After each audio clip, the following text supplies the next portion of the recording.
Hey everybody, welcome to another stream. Before we start, yes, I know I was planning on streaming this a little bit earlier in the week, try to get this bad boy out, pretty quick, but things end up happening and I was battling a tiny little bit of burnout. But I'm back at it. So we're going to be continuing from our last stream on Tuesday. You should be able to see the VOD. It's still live up on the channel. People are still watching and commenting and liking it. So that'll be up for the foreseeable future. Also, messed with my mic settings. So, sorry, just give me a sec. So, if anything sounds off or better, hopefully, let me know. I am hoping that this sounds good for everybody. I'm planning on simply just using this for a while. I mean, I'm not planning on buying a new mic anytime soon, especially if I'm thinking about buying a new model. Maybe sometime, at some point. Anyways, so we might as well recap, kind of, right? So we have made it 24 pages into, or technically 25, into a 54-page document. So a little under halfway. That took us 2 hours to do. We covered the barbarian and why are my frames disappearing on me? Frames, please. Internet Google Put? No? Oh, it tried to come back. Oh, it's coming. It's back. Okay. So, what was I saying? Oh, we covered the barbarian, we covered the fighter, we covered... Was it just those two? I think it might have been just those two. Overall... Oh, no, and the sorcerer. Overall, I thought they were good. I thought I liked most of everything. They left a lot of stuff the same. Sorcerer got a major buff over everything, both subclasses and the class itself. So, I mean, Sorcerer needed it. Sorcerer was one of the weakest pure caster classes, whereas Barbarian and Fighter, they also got buffs. Barbarian subclass got a debuff, obviously, but they, or one of their subclasses got a debuff. But I think overall, they're pretty solid, Man, my frame rate is not happy today, huh? Let me try something. Oh, wrong. There we go. Oh, and wrong button again. Oh, and wrong button again. Alright, give me 1 second, guys. Give me one mini second. Okay, and we're back. Okay, so after covering those, we've moved on to Warlock, my favorite subclass. Oh, let's bring the ball out. My favorite subclass currently and forever. Or maybe not forever, but currently. So, keeping Charisma as the primary ability, which is interesting. The design updates. Let's look at those real quick. The class's armor training entry returns to only light armor. Okay. Pact magic returns. Let's go. Because that's what made it unique. Eldritch Invocation moves to level 1. Okay. And at level 20, you have 10 invocations rather than 8. Many of the invocations are revised as detailed in their sections. Cool. We gotta cover those. Let me actually grab my handy dandy player's handbook 2014. So we can look over comparisons in these. Pact Boon is integrated into Pact Boon is integrated into the Eldritch Invocation feature. Over time, you're able to choose more than one of the former Pact Boon options. Interesting indeed. I don't know how I feel on that one. Magical Cunning is a new second level feature that allows Warlock to quickly regain a certain number of spell slots. Cool. Contact Patron moves to level 9 from... Oh wait, no, that was a new thing. I remember that. I thought that was a cool feature. Mystic Arcanum returns to being a core feature, and it now allows you to replace one of its spells whenever you gain a level in this class. Cool. Hexmaster is gone. That was also a new thing, I do believe. Eldritch Mastery returns to level 20. Okay, so this more or less the same. It's looking like multi-class. Okay. Eldritch Invocations. We'll check those out in a sec. Oh, actually, let's look at this. So, Invocations at level 1. You now get 1. You originally got none. Then you gain 2 more, which is very interesting because before you start out with 2. So now you have 3 Eldritch Invocations. You also get Pact Magic at level 1, but that was as before. I still dislike that you don't get your Warlock subclass until level 3. I think that should be moved back to level 1, but that's opinions. Cantrips, prepared spells, spell slot level, that appears to be the same. Magical Cunning at 2nd level, that's a new thing. Used to be Eldritch Invocations. And then Invocations pop up all the way to 3, which is cool. Cantrips 2, spells 3. Spells prepared, yeah, okay. Spell slots 2. Alright. So, quick looking. Eldritch they're at 5 at level 5. So you're just overall, you so far have 2 extra Eldritch Invocations as soon as you hit level 5. Which is cool. So, but they did say they were all being reworked. So I think that's majority of where this is going to come into play. So we're going to kind of skip through a little bit, just a tiny bit, and we're going to see how everything's looking.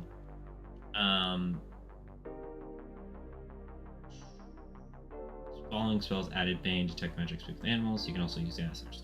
Okay. For Pact Magic spells. Let's continue on. Spell slots, spells level 1-5. Yep, this is just how it used to work, I do believe. Just reading through it real quick. Changing prepared spells. Yep. Okay. Magical Cunning. If all your Pact Magic spell slots are expended, you can perform an esoteric rite for 1 minute, at the end of which you regain half those spell slots. Rounded up. Once you use this feature, you can't do so again until long rest. So usually with Pact Magic, and I'm just making sure that it stayed that way.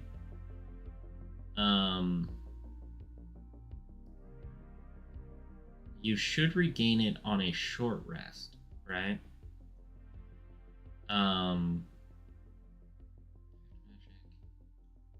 Spell slots. Finish a short or long rest, yeah. So once a short rest, to be able to regain half your spell slots. By the time you get this, it's going to be 2. Is it rounding up or is it rounding down? Because if it's rounding up, cool. Round up, sweet. So this only really this helps out. I mean, this helps out all the way through, right? As soon as you get it, you get 1 free spell slot, and you get like no spell slots as a warlock, anyways. So this is pretty good. I mean, if you want to get more than 1 spell slot back, you have to wait until you're level 11. At which point you get 2. But I mean, that's still pretty cool. Especially if you're taking a short rest for the day, or you're not going to take a short rest soon, you can just kind of pop that. Just checking in. Well, yeah, never mind. We got Warlock subclasses. We got Archfey, Celestial, and Fiend, or Great Old One.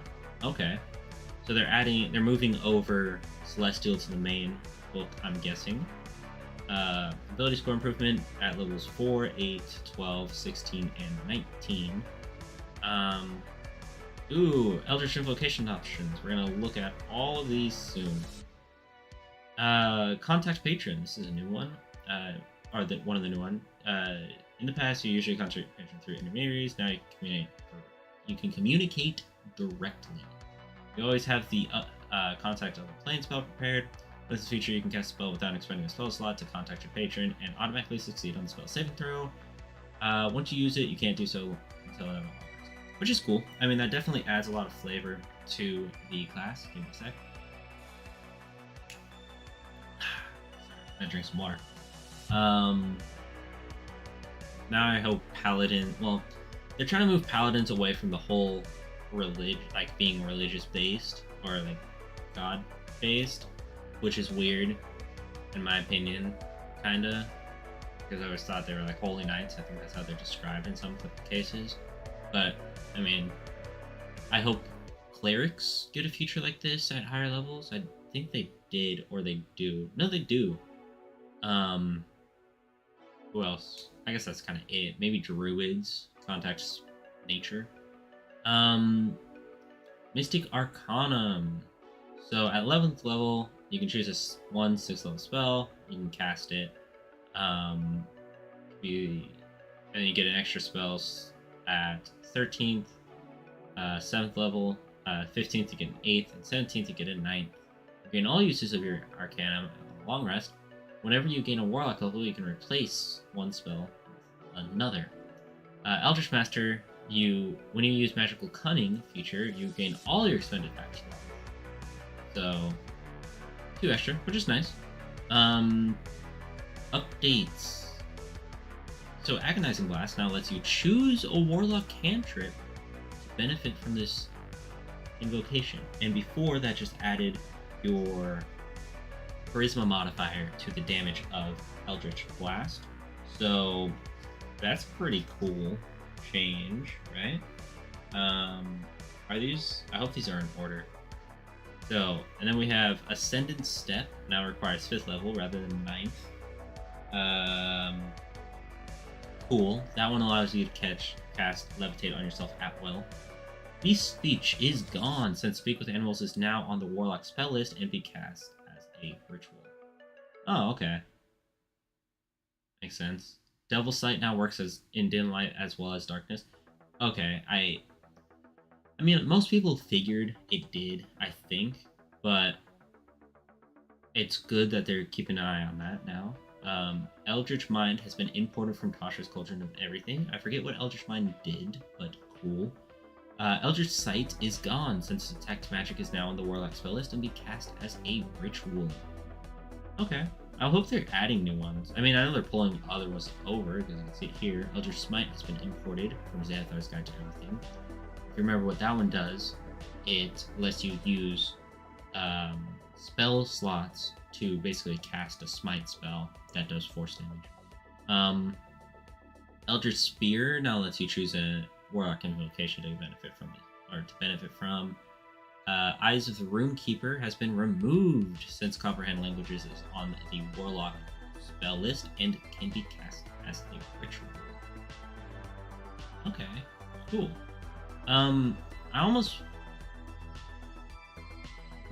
Okay, so now Eldritch Blast is once again a choice, even though most people choose it anyways.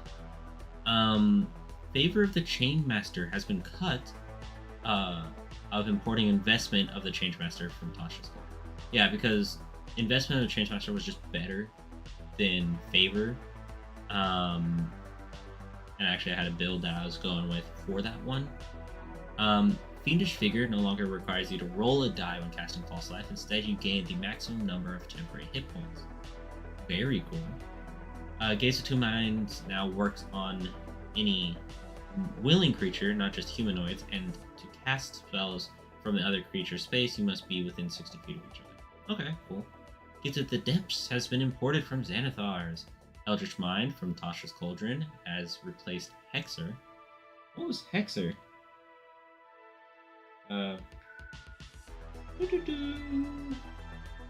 Hexer wasn't on or in the player's handbook version, unless I'm missing it. No, I don't see it. So that must have been one that they added. Um, Eldritch, or Investment of the Changemaster has been imported from Tasha's.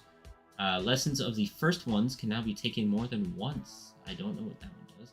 Life Drinker now lets you choose to deal necrotic, psychic, or radiant damage.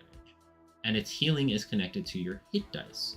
Okay, so before, Life Drinker was when you hit a creep, and this was at 12th level. I think this is still at 12th level.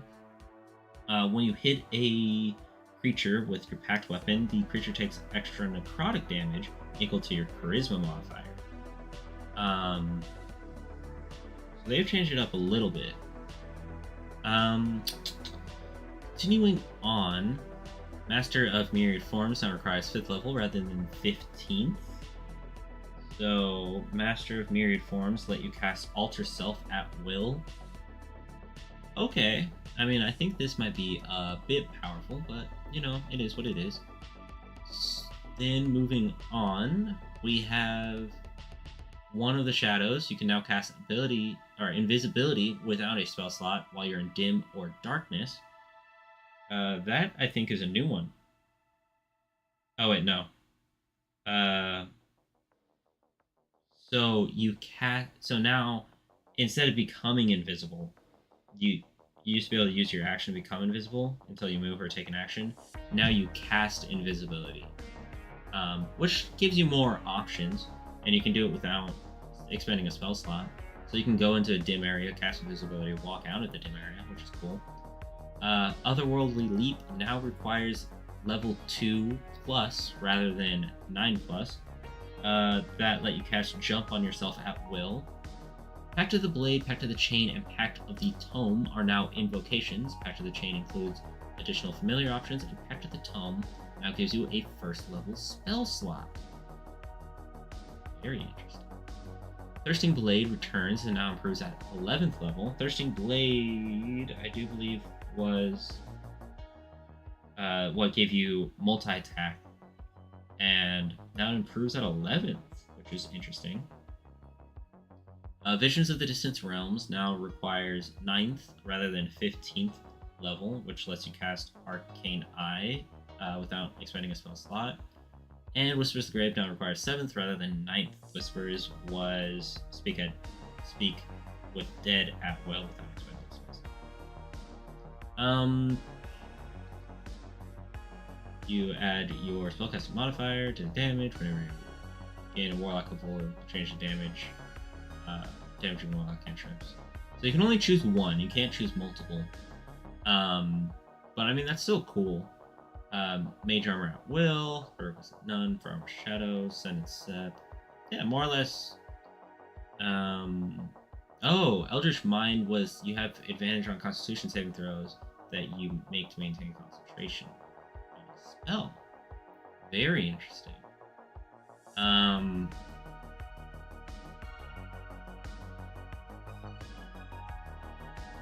Okay. Eldritch Smite seems improved.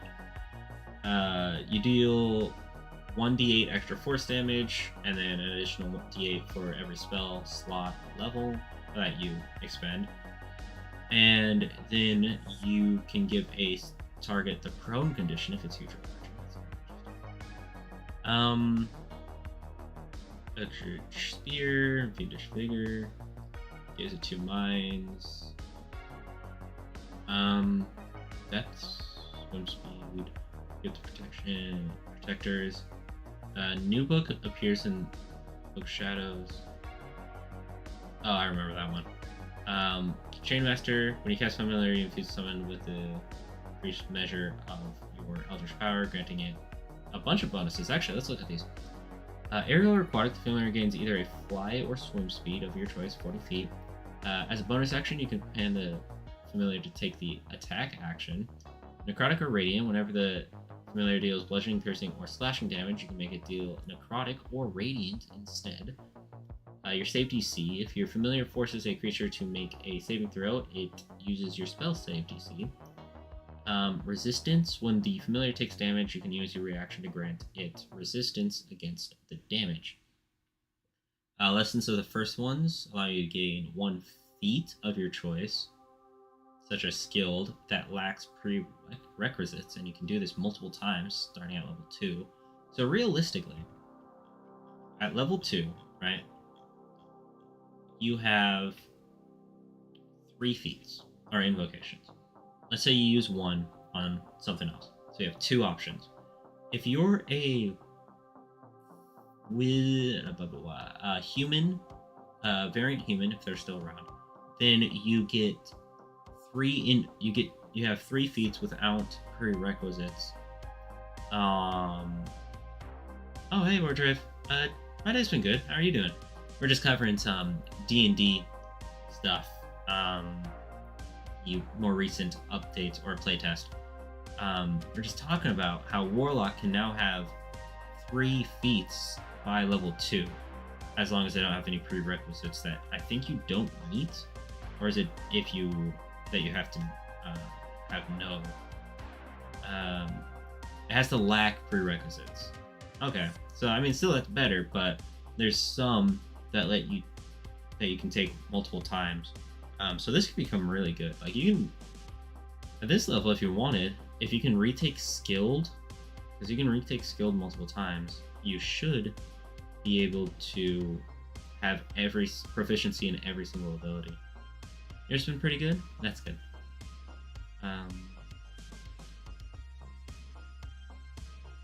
I completely lost my train of thought. I'm glad your day's been going well. Do anything interesting today?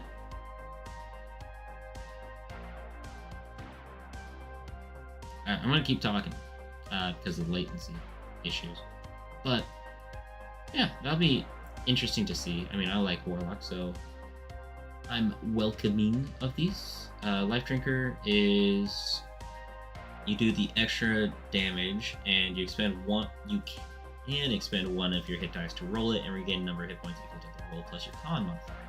Okay, that's actually pretty good at 9th level, especially if you're going to be a melee Warlock build. Decide self at will, alter yourself at will.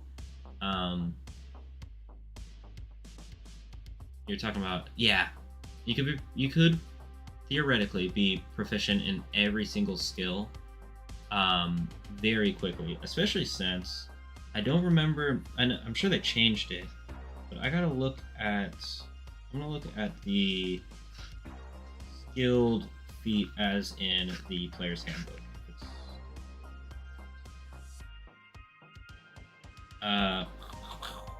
One second. Went to watch a soccer game for our school to watch a friend. Oh, very cool. Okay. So, skilled allows you to deal or get 3 proficiency in 3 skills or 3 tools of your choice. So, if you take this feat 3 times, that is 9 skills that you have proficiency with, not including. That's what you're about to. I mean, it still sounds like a good day. That's 9 skills, not including the ones you choose when you choose your level, or when you're a human and you choose your proficiencies there. But in total, there's 1, 2, 3, 4, 5, 6, 7, 8, 9, 10, 11, 12, 13, 14, 15, 16, 17, 18 skills. So you could have half of every single skill, not including the ones you get from other sources, by level 2.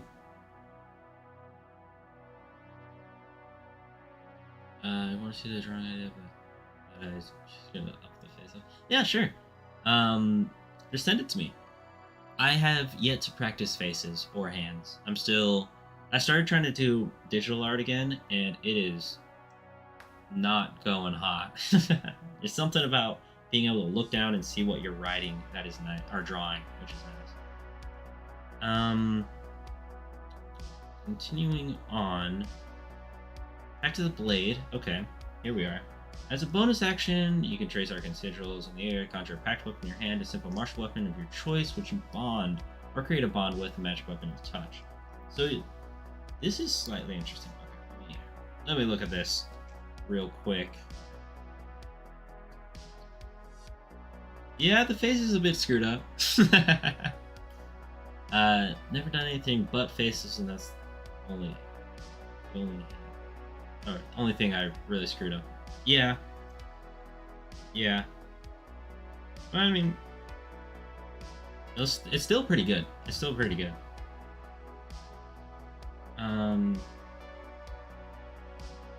What was I saying? Oh, so you no longer need to actually have a weapon. You can just conjure one. And as long as you have proficiency with weapon, so as long as you're bonded with it, you can use its mastery pop. Wait, until the bond ends, you have proficiency with weapon. You can use its, you can use its mastery property, and you can use it as a spellcasting cloak.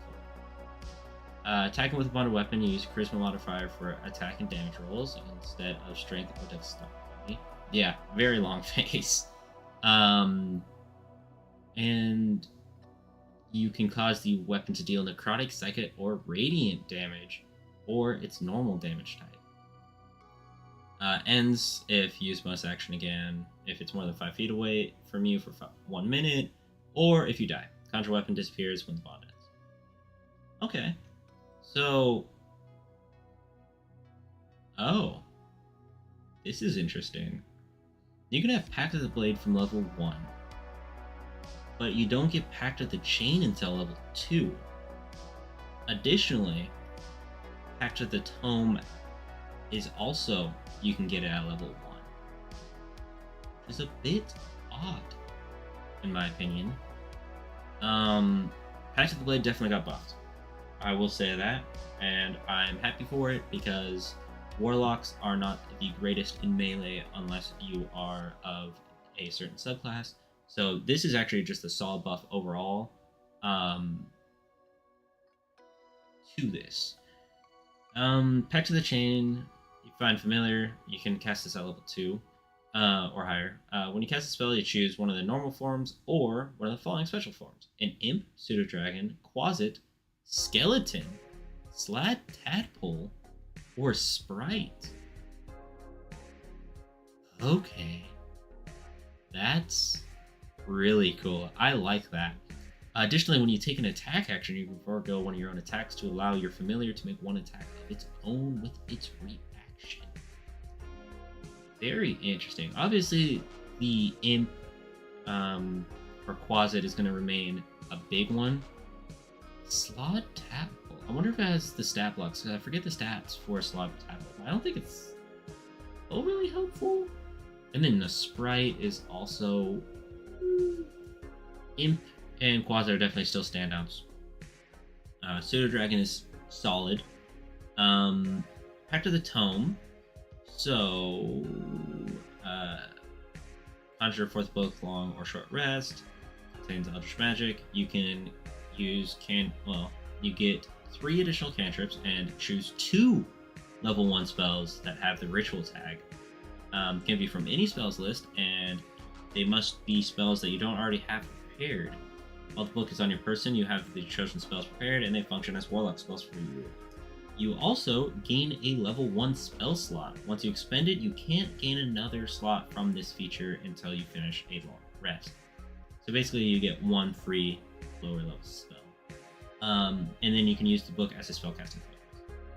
Book disappears if you conjure another book with this feature, or if you die. That's not bad. I think that's a buff. That's a buff overall. I think I like all of these. I feel like they could be moved back to features, but being invocations is pretty cool. Repelling Blast, same. But it has kept the need for Eldritch Blast. It's no longer it's not any cantrip like others. That's interesting. Thirsting Blade, gain an extra attack with your packed weapon only. With that feature, you can attack twice with the weapon instead of once when you take the attack action on your turn. Additionally, when you reach level 11 in this class, the extra attack confers 2 extra attacks rather than 1. So they're making Warlock melee become pretty dang good pretty solid without even having to go over to the I never remember its name. I don't play that subclass much because it's got the whole OP thing. But you guys know what subclass I'm talking about. Let me look it up. Actually, I have Xanathar's right here, so I might as well just pull it out. Pause.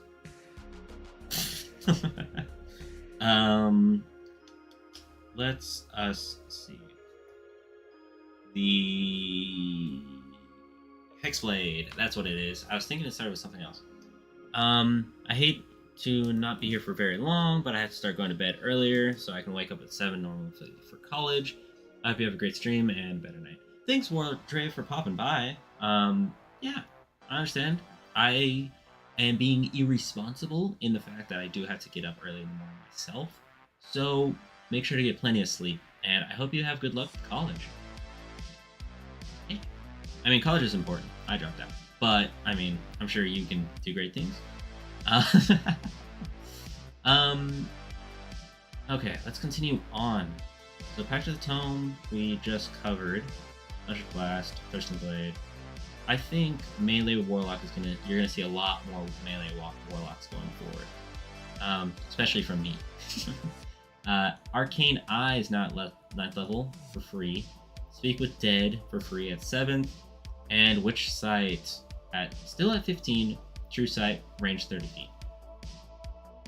Okay, so base Warlock, and by base Warlock, I mean invocations. I think major buff, or solid buff overall. I think it is now, because you have more invocations, it is now worth it a lot more to be taking a lot more spells. Or like a lot more of these free spells. I mean, that was already a good idea anyways, but with the extra invocations and the extra, or like invocation slots, I mean, and the extra buffs to those, I want to say, it's definitely worth it a lot more to choose those, because, and especially if you want to do melee as a warlock or as a spellcaster, I would do Pact of the Chain, give yourself a little ally. Oh wait, no, what am I saying? Pact of the Blade, and then you can get these at later levels. So realistically, we could see a warlock with Pact of the Blade, Pact of the Chain, and Pact of the Tome, all by level 2. Because you can choose the other ones. Because it says here, Pact of the includes additional familiar options, and Pact of the Tome now gives first level. Yeah. So you could choose those, which means I don't know how good that would necessarily be for you, but I don't think it'd be bad. I think that'd be fairly solid, in all honesty. I guess let's move on to the first patron, the Archfey. Now, before we get started, I really hope the Great Old One gets some solid buffs. I don't know if we're actually covering this one, patron. No, we are. Cool. I hope all these get some decent buffs. Fiend was great. Archfey filled a role, but I think could have been better. Celestial, very solid, filled its role perfectly. Great Old One was always meh. Everybody thought Great Old One was weak. So I hope it gets buffed. So now, Patient Spells, formerly called Expanded Spell List, now let you have its spells always prepared. Let's go. Vindication. This is a major buff. Sorry, I had to drink water. Major buff across the board, for sure.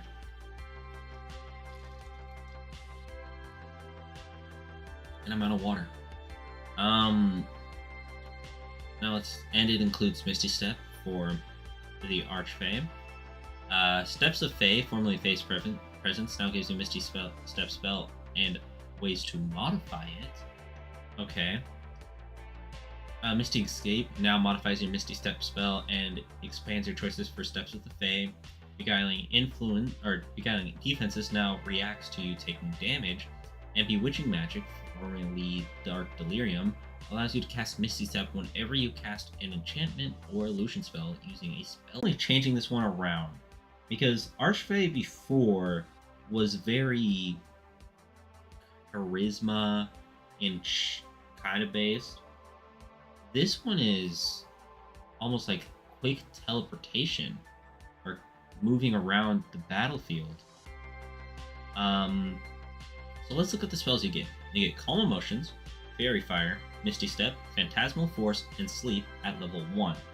Before, you just get Fairy Fire, Sleep. Now, at 5th level, you get Blink and Plant Growth. At this point, you would have Calm Emotions, Phantasmal Force, Blink, and Plant Growth. I think this is Dominant Beast, Greater Invisibility, Dominant Person, Seeming. Okay, so it seems like this overall is more or less the same list with some extra spells added in and some changed out. Now we got Steps of the Fae, which is formerly Fae Presence. So you can cast Misty Step without expending a spell slot a number of times equal to your Charisma modifier, and regain all expended uses when you finish a long rest.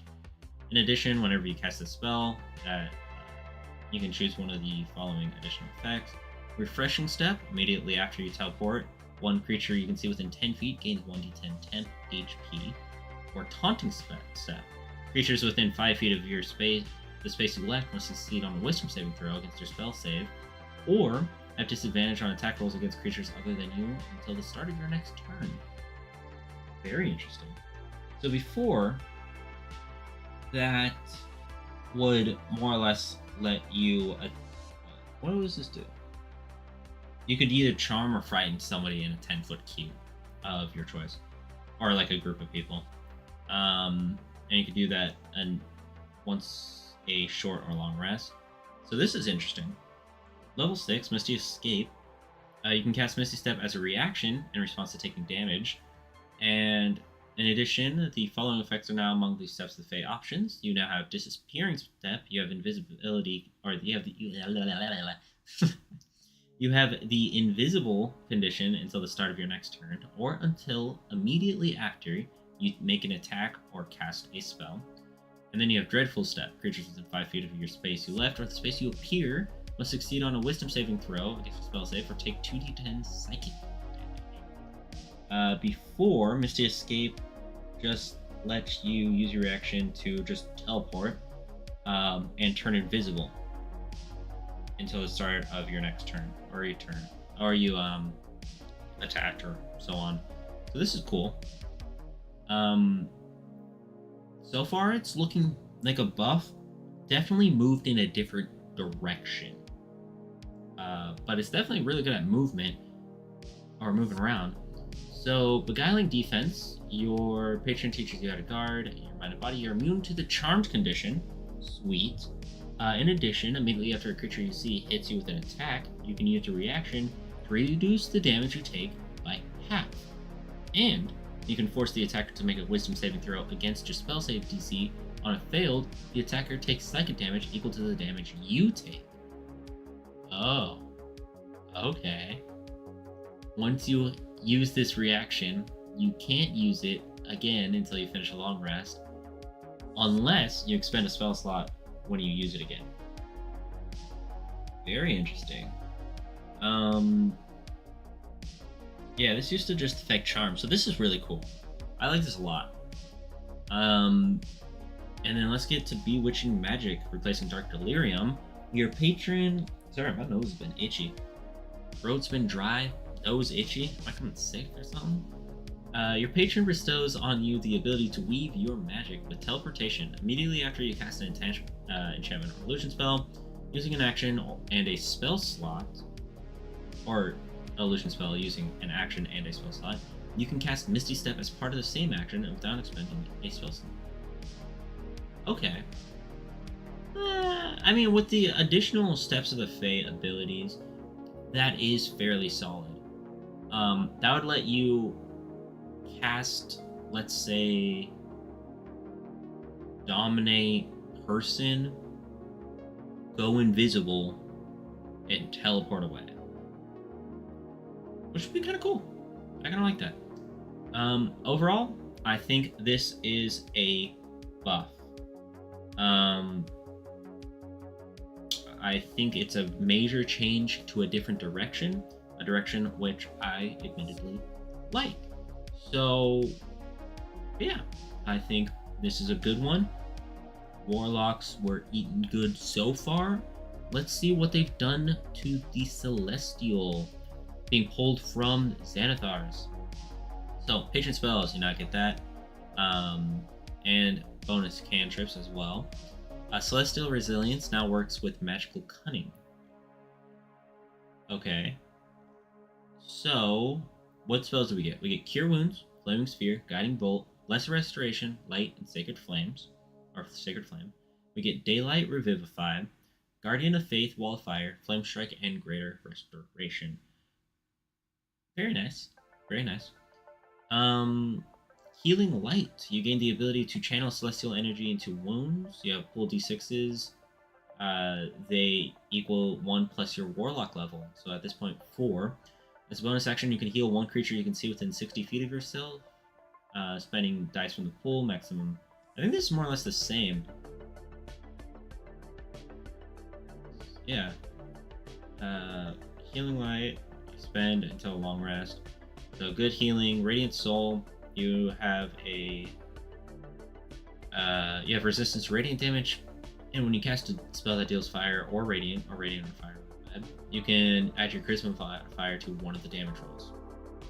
Very nice. You gain temp HP when you use Magical Cunning feature or finish a short or long rest. These temporary HP equal your warlock level plus your charisma modifier. Additionally, up to 5 creatures you can see at the end of the rest. Those creatures gain temp HP equal half. Wait, so okay. So this is a solid way to kind of like buff, because with your Magical Cunning, you get a bonus not a bonus action, a 1 minute thing that restores half your spells. And if you're doing this, then you put out a fair amount of temp HP. At this level, probably 15 temp HP for yourself and up to 5 other creatures. That's not bad. I mean, it's not like game breaking. That's not bad, especially since you get that every short or long or 1 minute a day. That's pretty solid.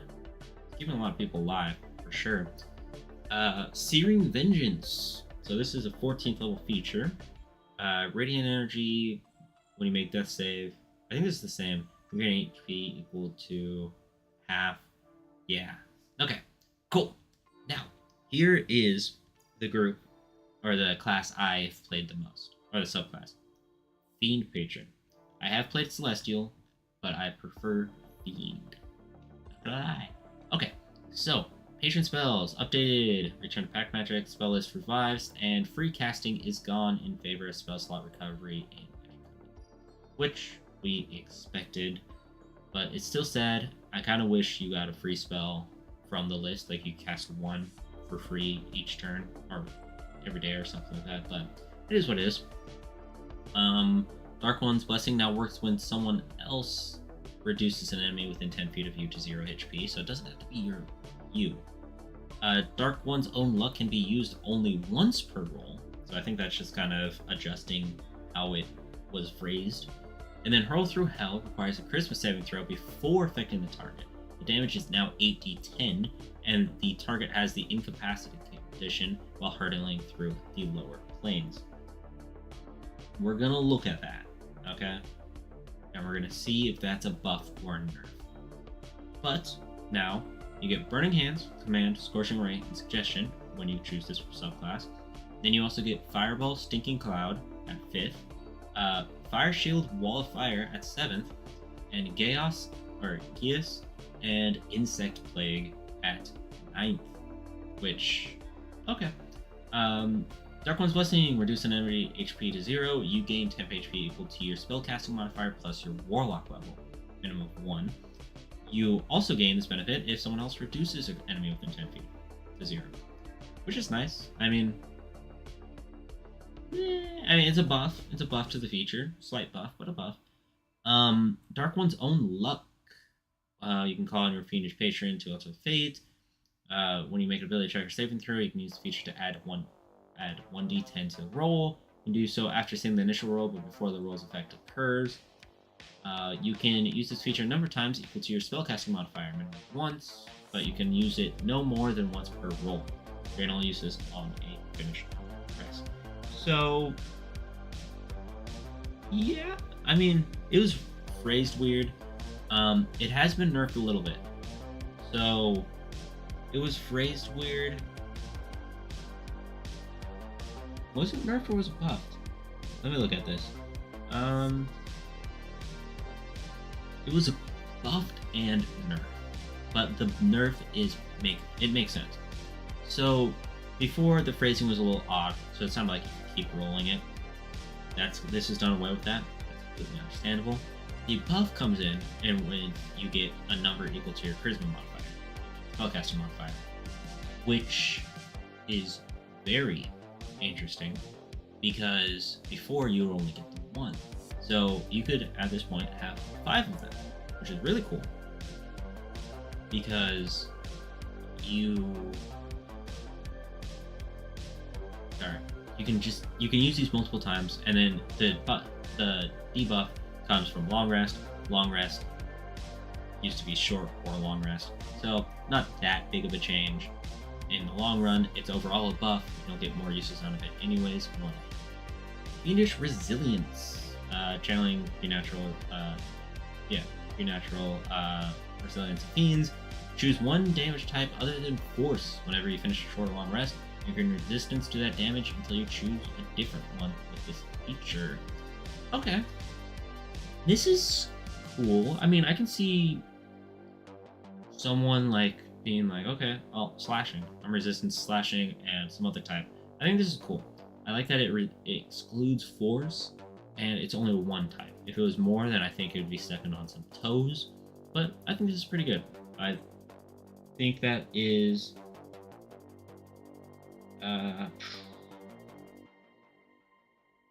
Oh, this actually got buffed. It got buffed a little bit.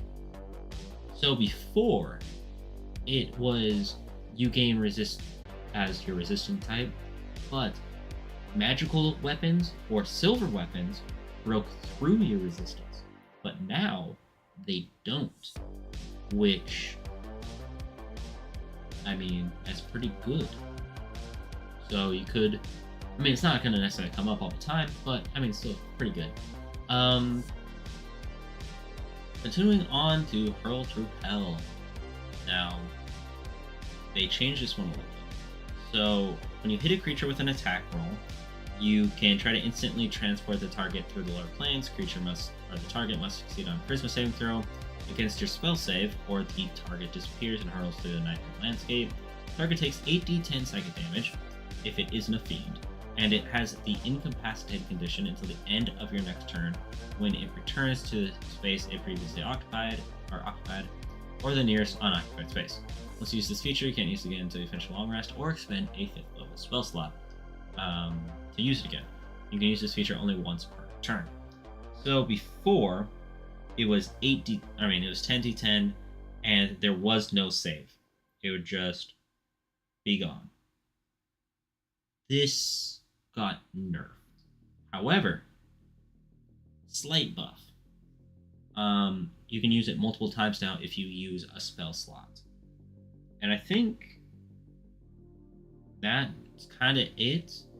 Overall, I think Fiend is more or less at the same level that it used to be.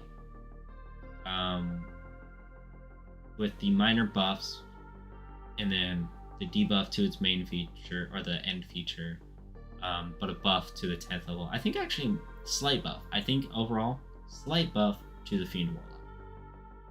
Now, great old one. This is the one that we needed the biggest change to, because this one was by far the weakest and didn't really capture the feeling, in my opinion, for what they were trying to go for.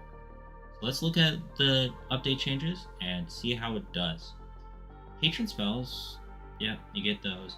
Awakened Mind now lets you create a two-way telepathic connection with one other creature. Cool. Psychic spells is a new level 3 feature, so new feature already. Cool. Clairvoyant Combatant, formerly Entropic Ward, uses your telepathic bond to impose disadvantage on attack rolls against you and grant you advantage on attack rolls against the creature for the duration of the telepathic bond. Okay, so now it's moving in, it's using Awakened Mind a bit more. Eldritch Hex is a new 10th level feature, and Create Thrall now gives you the Summon Abjuration spell with additional properties. So far, it's sounding good. Okay, let us look at these spells. Third level, you get Detect Thoughts, Dissonant Whispers, Phantasmal Force, Tasha's Hideous Laughter. Looking through, it appears. Oh wait, Modify Memory is new. Clairvoyance, Hunger of Hadar. Hunger of Hadar is new. Confusion, Evar's Black Tentacles. Confusion is new. Modify Memory and Telekinesis. That is also new. I think they were trying to not step on others' toes when they did this, because they have taken a few spells on here that the other subclasses got, such as Dominate Person. However, they did give you Modify Memory. So, which I think kind of goes with it. So, Awakened Mind. Let's look at this one. You can form a telepathic connection between your mind and the mind of another. This bonus action, choose one creature you can see within 30 feet of you and create a telepathic bond. You and the chosen creature can speak telepathically with each other while the two of you are within a number of miles equal to your charisma modifier. To understand each other, you must know or mentally speak in a language the other knows. Telepathic connection lasts for a number of minutes equal to your warlock level. It ends early if you have the incapacitated condition or die, or if you use this feature to form a connection with a different creature. Interesting. How does this change? Awakened Mind, let me look over real quick. Only gave you 30 feet of range, right? But you didn't need to share language, but it just had a spell one. So while it gives you more range, the fact that you can only use it for a number of minutes equal to your charisma modifier, or your warlock level, my bad, isn't that big of a buff.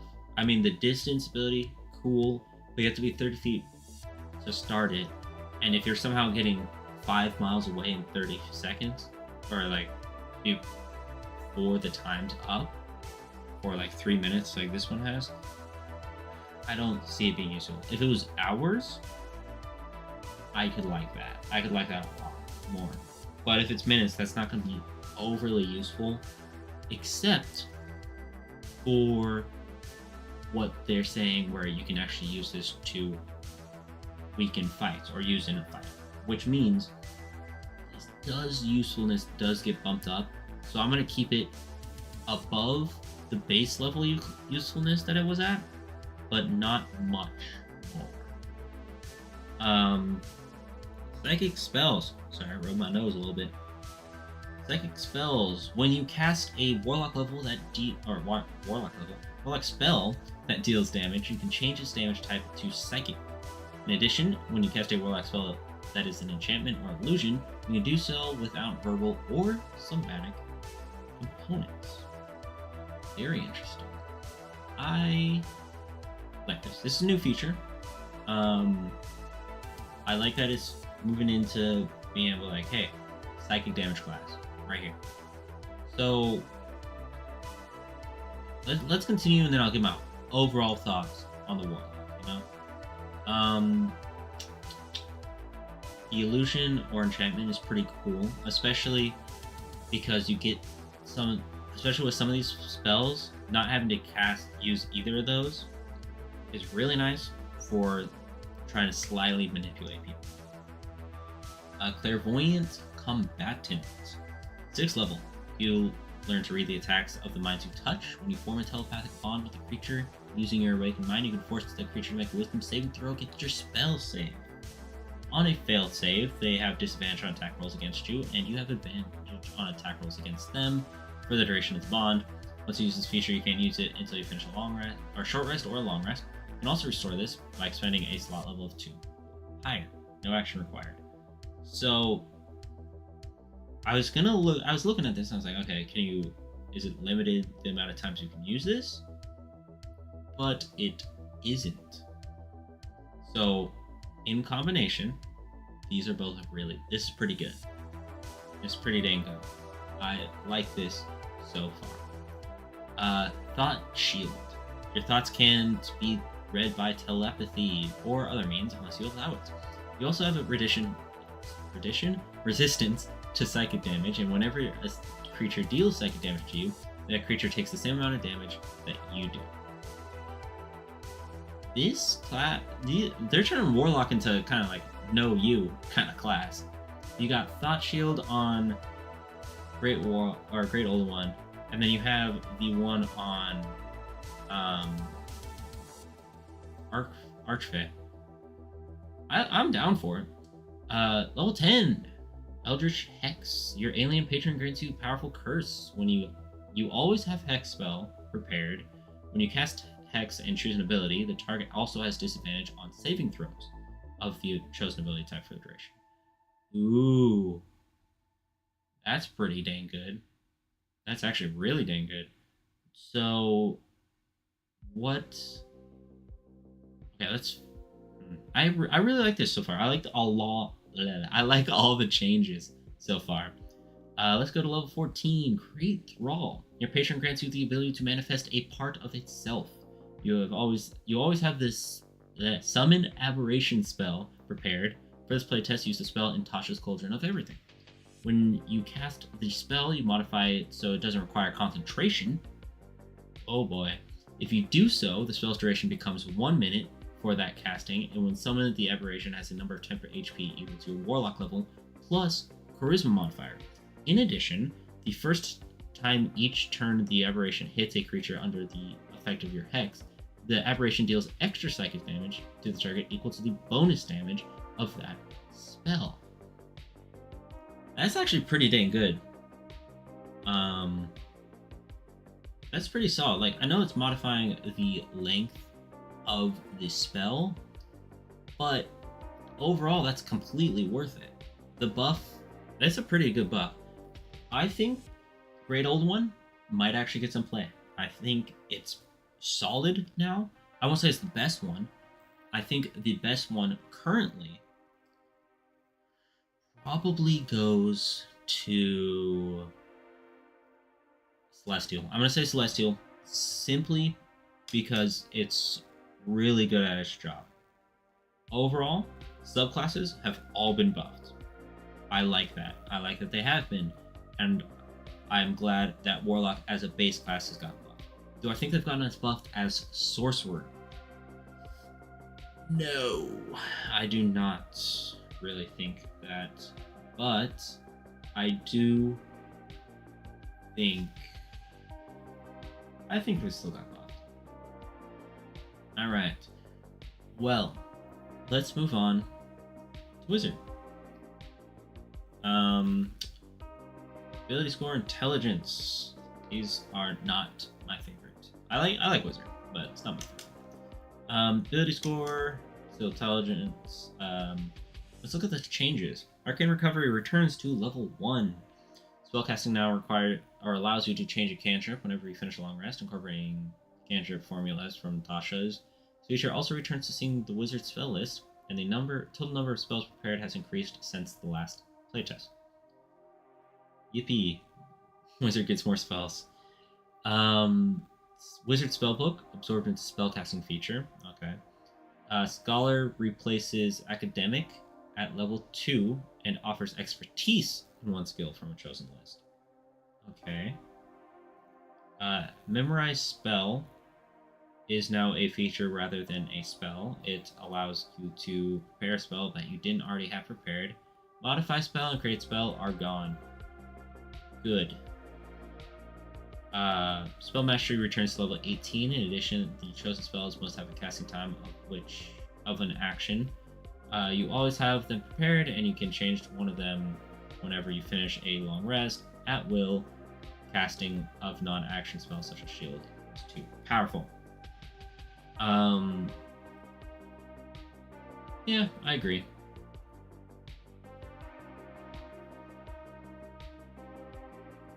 Signature spell now returns to level 20. Signature spells. Jumping down. So we got playtest, we got cantrips, spellbook, more or less the same. Spending continues, just fills it out. Scholar, the new one. So you choose one of the following skills you have proficiency with: Arcana, Nature, History, or Religion. Get expertise in. Sword class at level 3 now instead of level 2. I'm fine with that change. Memorize spell. Setting your spellbook for 1 minute. You can expand or spend mental and magical effort to memorize a spell. Choose one spell of level 1 or higher from your spellbook that you don't have prepared. And you now have the spell prepared, and so you use this feature to prepare a different spell. More or less giving you an extra prepared spell. Which, I mean, good, bad. I mean, it's a buff. Spell Mastery. So choose a level 1 and level 2 spell that are in a spellbook, and you have casting time of an action. You always have those spells prepared, and you can cast them at their lowest level without expending a spell slot. If you want to cast either spell at a higher level, you must expend a spell slot. Whenever you finish a long rest, you can study your spellbook and exchange one for another. Signature spells, 2 powerful spells. You can cast with a little effort. Choose 2 level 3 spells from your spellbook. Signature spells. You always have those spells prepared, and you can cast each of them once at 3rd level without expending a spell slot. When you do so, you have to finish a short or long rest before you can. Cool. Subclasses. So we have the Abjurer, the Diviner, the Evoker, and the Illusionist. I wanted to see how they handled the Necromancer, but I mean, because that's too much to ask. So we are continuing on to Abjurer. So it changes. Abjuration Savant now adds the 1 Abjuration spell to your spellbook whenever you gain access to a new level of spell slots in this class. This benefit replaces the rarely used discount. Okay, I mean, that's fair. Arcane Ward now requires you to spend a spell slot to create it, and it allows you to expend a spell slot without casting a spell to restore it. Spellbreaker replaces Improved Abjuration. So now you gain an additional 1, no higher than level 2 spell to add, and you get an additional 1 every time you hit a new spell level. Arcane Ward, it remains more or less the same, but you can only, more or less the same. I mean, changes here. Spellbreaker, you will always have Dispel Magic prepared, and you can cast it as a bonus action, and you can add your proficiency bonus to the ability check, which is cool. That was versus Improved Abjuration, which gave you proficiency bonus on a counterspell and Dispel Magic. And then spell resistance, you have advantage on saving throws against spells and resistance against the damage of spells, which is cool. I mean, that's not bad. Actually, fairly solid still. Diviner. So, Divination Savant now adds, or Savant, my bad, now adds 1 divination spell to your spell every time you level up. Okay. Third Eye is now a bonus action rather than an action. It allows you to cast the See Invisibility spell instead of having to choose between seeing the invisible or seeing the ethereal plane. Finally, the incapacitated condition no longer shuts this feature off. So, Portent. Still 2d20s. Cool. Expert Divination. Cool. Wait. Expert Divination spells will come easily to you. Spell fraction. Cast Divination spell of 2nd level or higher using spell slot. You regain one expended spell slot. The slot you regain must be of a level lower than the spell you cast and can't be higher than 5. Oh. Was that always a thing? Divination. Oh, I guess it was. Huh. Okay. Third eye. So, increase powers of perception as bonus action. Choose one of the following. That lasts until you start a short or long rest. Can't use this until you finish short or long rest. You can gain dark vision out to 120 feet. You can read any language, or you can see invisibility. Cast it without expending a spell slot. Greater portents. You get 3 d20s for your portent feature rather than 2. I'm surprised they didn't nerf this, but I mean, yay! Still as powerful as a wizard as you always were. Evocation changes. You now get an extra evocation spell every time you level up. And you hit a new spell level. Potent cantrips moves to level 3. This change gives the evoker a feature that can be enjoyed regularly. And that used to be at 6th level. So, yeah, moving it down. Sculpt spell moves to 6th level. Few spells at lower levels benefited from this. And at 6th level, it can benefit many iconic spells. I mean, that makes sense. I think switching those two around makes a ton of sense, especially since you're not getting the ability to cast like wide area damaging spells until 5th level, and then it's one level up from there that you can actually just start shaping it, which kind of plays into the idea of being a wizard. Be like, hey, explosion. Oh no, I realize I can't just throw explosions willy-nilly without possibly hurting my allies. So let me shape them. And then like that one level notice. I like that. I think I think I like that. But besides that, quickly glancing over everything, so we're not here all night, it seems more or less the same. Illusionists. We got some illusions changes. Now we add an extra spell whenever you hit a spell level, my bad. Malleable illusion is now a bonus action rather than action. Sounds like a buff to me. Illusory self can be reused by expending a slot level of 2nd or higher. Again, sounds like a buff.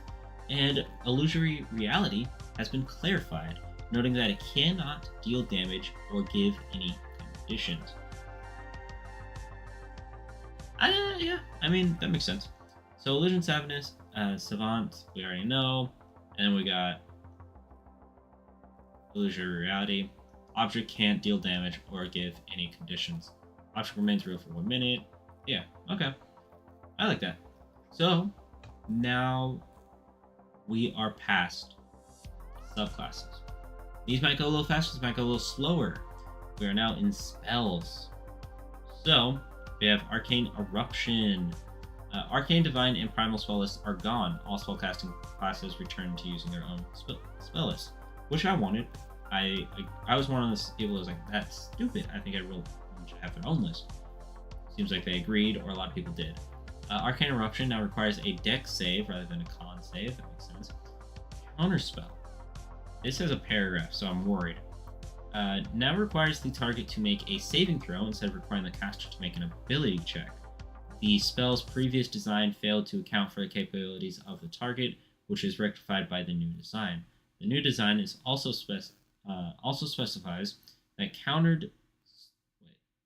the design also specifies that the countered spell must be cast with spell components, and if the countered spell used a spell slot, that slot isn't expended.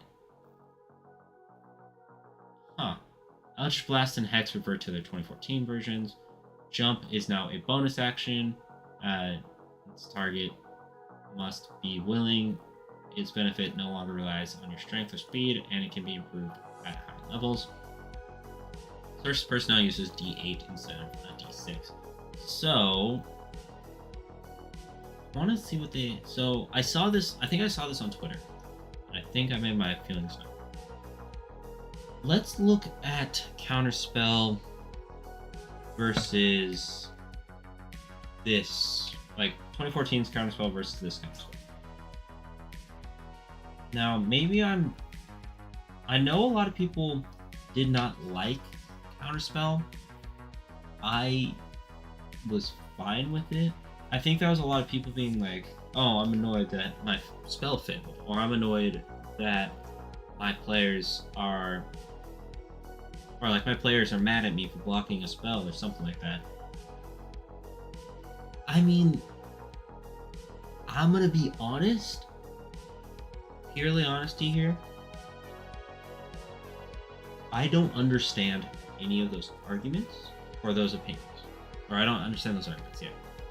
Counterspell worked great, in my opinion, as was, because it built those awesome moments where, oh, I'm trying to cast a spell. Someone cast Counterspell. Oh, my friend has Counterspell. Counterspell the Counterspell. Those are always epic moments. I thought those were always cool. But, okay, so let's look at this before. Counterspell, 3rd level abjuration, 1 action, or 1 reaction, my bad. When you see a creature within 60 feet of you, cast a spell. So now it requires that it has verbal, somatic, or material components. So this is just putting it out there now that the sorcerer can get rid of this. This is only a sorcerer, warlock, or wizard spell, which I don't think it always was, but I can't be sure on that. Before, you attempt to interrupt a spell in the process of cast, or a creature in the process of casting a spell. If it's a spell 3rd level or lower, the spell fails, has no effect. If it's a spell casting a 4th level or higher, make an ability check using your spellcasting ability. The spell's DC equals 10 plus spell's level. On a success, the creature spell ends or fails and has no effect. Now, it is you attempt to interrupt a creature in the process of casting a spell. The creature must make a Constitution saving throw. On a failed save, the spell dissipates with no effect, and the action, bonus action, or reaction used to cast it isn't wasted. Or cast it is wasted. If the spell was cast with a spell slot, the slot isn't expended. I don't care for this. And for a few reasons. What is the concentration? Like, what's the Constitution saving throw? What's the DC? Right? Because you attempt to interrupt a creature in the process of casting spell, creature must make a con save throw. On a fail, the spell dissipates. So I'm guessing it's against your spell DC. Constitution saving throws. Right? I don't believe any of the classes with access to this, except for maybe Sorcerer, have proficiency in con saves naturally. So this means players are at an instant loss when it comes, so Wizard, Intelligence, and Wisdom for saving throws. Sorry, give me a sec. Let me scroll up. Warlock is Wisdom, Charisma, and Sorcerer is Constitution, Charisma. So Sorcerer is the only one who would have proficiency in this spell save, which seems dumb to me, in my opinion. So you have to think about casting these against creatures or like enemies, and then casting them against the players casting them against, or having this cast against them. So when it comes to this counterspell, I think it's worse. Because every monster or every creature has a con save, has proficiency in con saves. It's really hard for higher level creatures to fail con saves. Like when you're fighting a dragon and your DC is at best like 19, and then this dragon has like a +9 or something to con. I don't know those are proper numbers, but I'm just giving an example.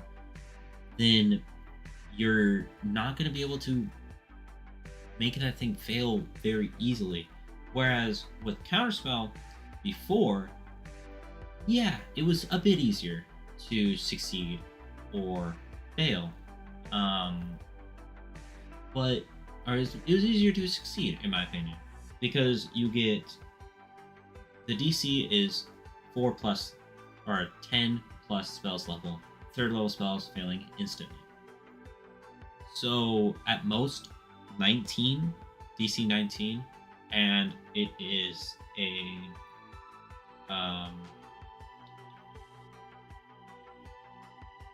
what is the saving throw?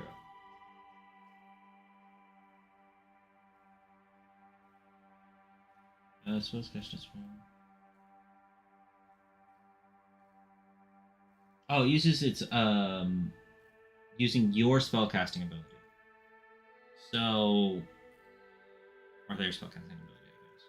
So, I think overall, that's a better way. I would change this to say that the creature must make a saving throw based on either your spellcasting modifier or its spellcasting modifier or spellcasting ability. So, charisma, wisdom, or intelligence, those are the ones. So then everybody has a chance or an equal chance of being proficient in them.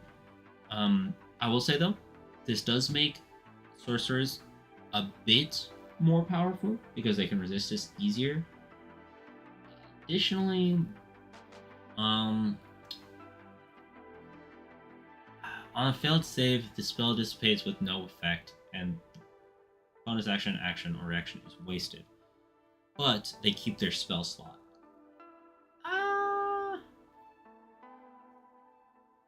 I understand this. I don't necessarily agree with it. I think if you're using your spell slot to get rid of this, then you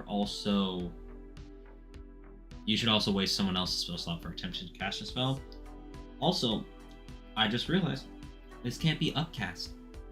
This is now a third level permanent spell, which can cancel out a 9th level spell.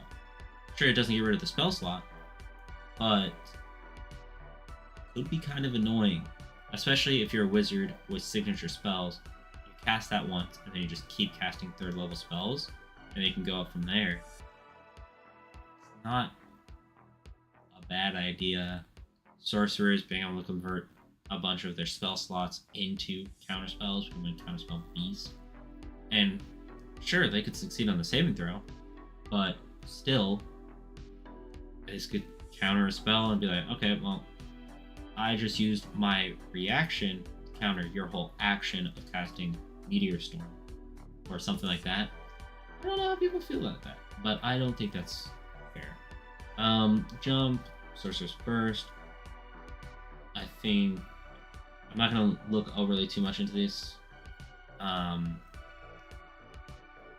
Feats. So, bonus feats. DM can use bonus feats as a form of advancement after characters reach level 20 to provide greater power. So, this is going back to the way it was. Epic boon feats are especially appropriate for these bonus feats, but choose any feat. So, they're just kind of going back to the way it was. I did kind of like moving all those features down to lower levels because a lot of them weren't that great as capstone features, but you get the ability score improvement prerequisite 4 and higher, 2 or 1 to 2 different ability scores. That's the only feat that I've listed here. So increase 1 ability score of your choice by 2, or increase 2 ability scores by 1. You can increase the ability score over 20 using this feat. However, you're at least level 19, the maximum increases to 22. Interesting.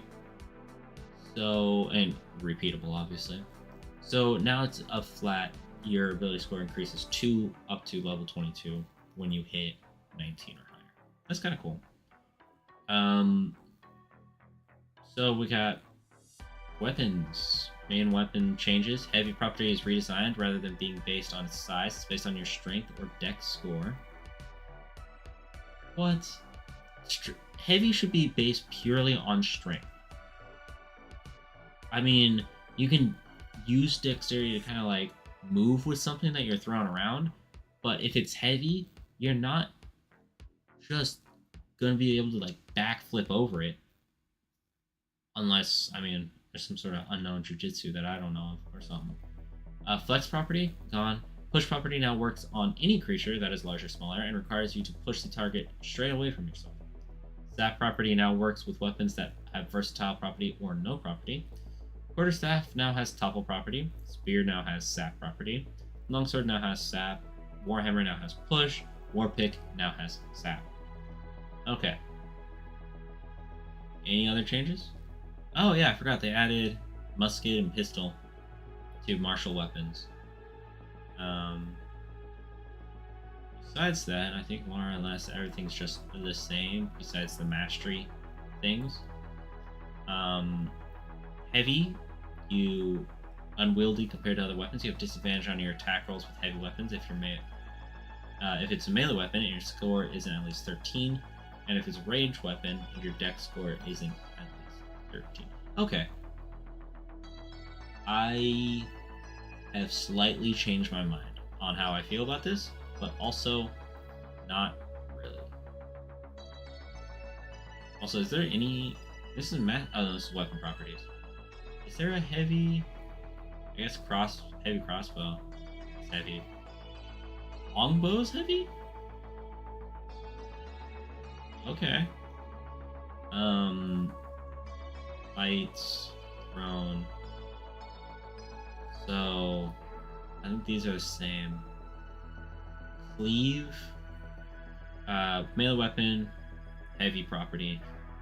Hit a creature, kind of deal damage through them within 5 feet of them. Graze, misses, you can deal a little damage still.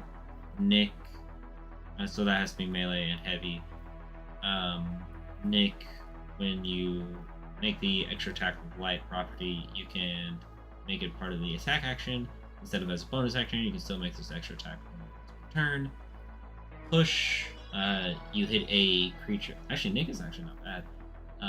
Push, you move it 10 feet away from you if it's large or smaller. Sap, if you hit a creature with this weapon, that creature has disadvantage on the next attack roll before the start of your next turn. Slow, reduces speed. Topple, knocks it prone. Saving throw. A con save.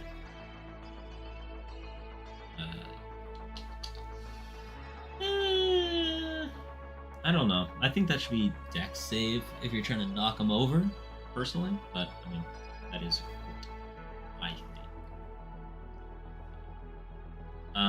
Or not what everybody thinks. So, dex, when you hit a creature with a weapon, deal damage, you have advantage on your next attack roll against the creature before the end of the turn. Some changes. Not really. Armor training. So, are any of these changed? Oh, does this just tell you? Oh, so this gives a bunch of examples for difficult terrain, which I like.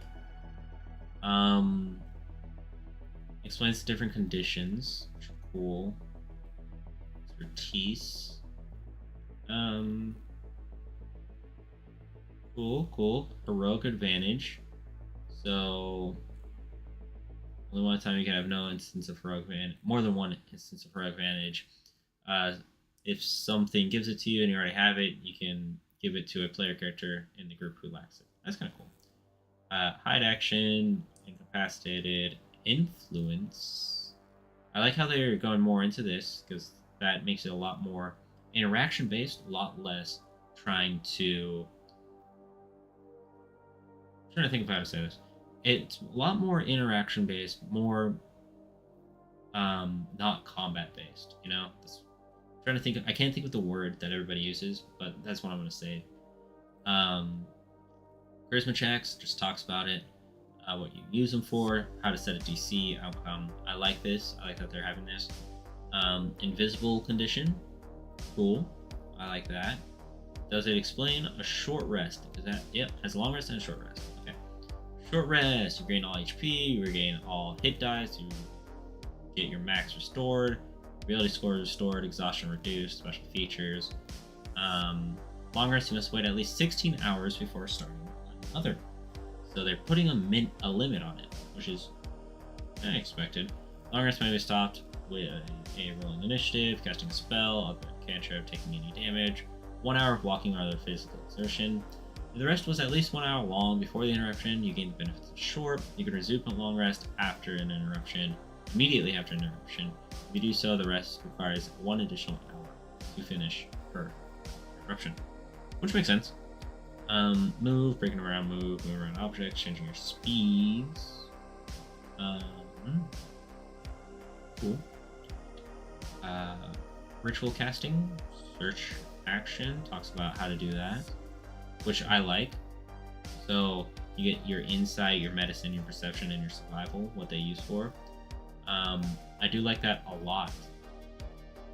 I like how they're given these explanations on how to do something, or like what skills to use. Short rest, benefits of short rest. You get your spend. You get to spend hit dice. You get some healing. You get your special feature. Interrupted short rest confers no benefits and must start over to confer any. But you get your rolling of initiative. You're casting a spell other than cantrip, and taking damage is what interrupts it. Study action. Again, I love this. You got your Arcana for studying spells and magical stuff in general. History for historic events, people, ancient civilizations, wars, and certain creatures, giants and humans. Investigations, trap, riddles, gadgetry, nature, certain, Terran, flora, weather, and certain creatures. Yeah, I mean, I was gonna say fauna, but I guess beasts count as fauna, and then dragons, lizards, and plants. Religion makes sense, you know. What do you expect? Explaining swim speed. Swim speed no longer allows you to make attacks underwater without having a penalty, which is interesting. Telepathy, it explains. Teleportation. Tool proficiency. Tremor sense. True sight. Unarmed strikes. And the unconscious condition. Yeah. Well, that is that for this document. That went by a little bit faster than I expected, mainly because we started skipping over a little bit of stuff that hadn't really been changed and just kind of being relayed down or rewritten. So, yeah, I mean, I hope y'all enjoyed this double up of streams.